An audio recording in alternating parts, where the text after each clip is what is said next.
बिस्मिल्लाहिर्रहमानिर्रहीम अस्सलाम वालेकुम। ये वीडियो जो इस वक्त आप स्क्रीन पर देख रहे हैं, ये वीडियो सऊदी अरेबिया में एक सब्ज़ी मंडी की वायरल वीडियो है जो कि सोशल मीडिया की जीनत बनी हुई है।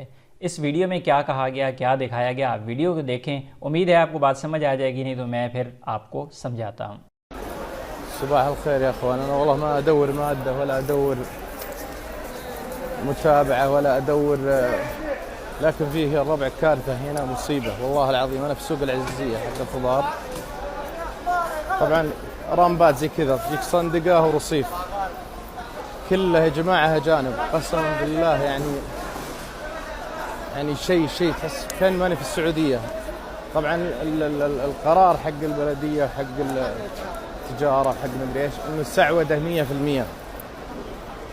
هذه منتجات محليه، الجهه هذه منتجات محليه، تجيك ذنات تشتري منها وتبسط على الرصيف، مو بلازم ايجار ولا، فما في ولا سعودي، كلهم اجانب، كلهم اجانب. مليارات، اقسم بالله العظيم انها مليارات. انا جيت الخوي اللي هنا حتى هو مخالف، محله حط فيه اجنبي، هنود، باكستانيين، يمنيين، شيء مو طبيعي.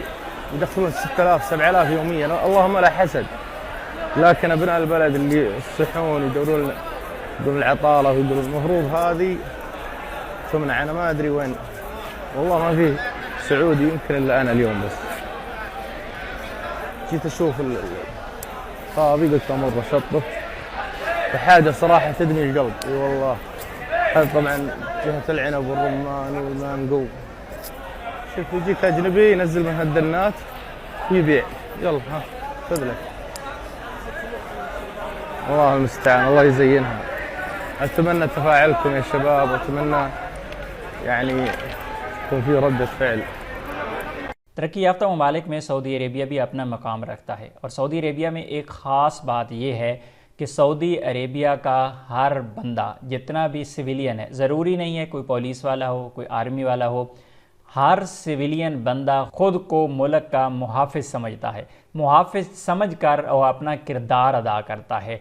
अगर कोई बंदा रोड पर वायलेशन देखता है, एक वीडियो बनाता है, एक तस्वीर बनाता है, सऊदी ट्रैफिक पुलिस को टैग करता है और सऊदी ट्रैफिक पुलिस उस पर एक्शन लेती है।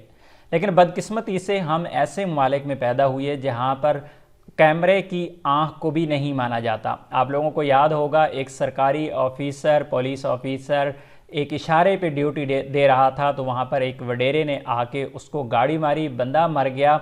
सीसीटीवी कैमरा को रिजेक्ट कर दिया गया। अदालतें नहीं मानती, कहते हैं कि इसके लिए सबूत नाकाफ़ी हैं। तो ये वीडियो जो आपने देखी है, ये सब्ज़ी मंडी की वीडियो है, और उसमें एक सऊदी शहरी इस पर तनकीद कर रही हैं कि जब ये शोबा आपने सऊदी शहरियों के लिए मखसूस किया है, सऊदाइजेशन के लिए, तो फिर यहाँ पर हालात देख लें। और बाकायदा तौर पर वो नाम भी लेता है कि यहाँ पर पाकिस्तानी हैं और यमनी हैं और दूसरी नेशनलिटीज़ हैं जो कि यहाँ पर सब्ज़ी का काम कर रही हैं, जबकि ये अलाउ नहीं है गैर मुल्कियों को, ये अलाउ है सिर्फ़ और सिर्फ सऊदी शहरियों को। और उसने पूरी मंडी घुमा के दिखा दिया कि यहाँ पर मैक्सिमम लोग जो हैं वो गैर मुल्की हैं। और सोशल मीडिया पर इस शख्स की इस काविश को सराहा जा रहा है, और उस शख्स ने सऊदी हुकूमत पर तनकीद की है कि अगर तुम लोग इस पर अमल दरामद नहीं करवा सकते तो फिर जो सऊदाइजेशन का फ़ैसला है वो वापस ले लें, ताकि गैर मुल्की अपने कारोबार यहाँ पर संभाल लें। सऊदाइजेशन का कानून सऊदी अरेबिया में राइज है और उस पर अमल दरामद हो रहा है। गाहे बगाहे चेकिंग होती है, अमल दरामद करवाया जाता है। लेकिन इस तरह की वीडियोज़ जब आती हैं, इस तरह की सोशल मीडिया पर जो ट्रेंड चलते हैं,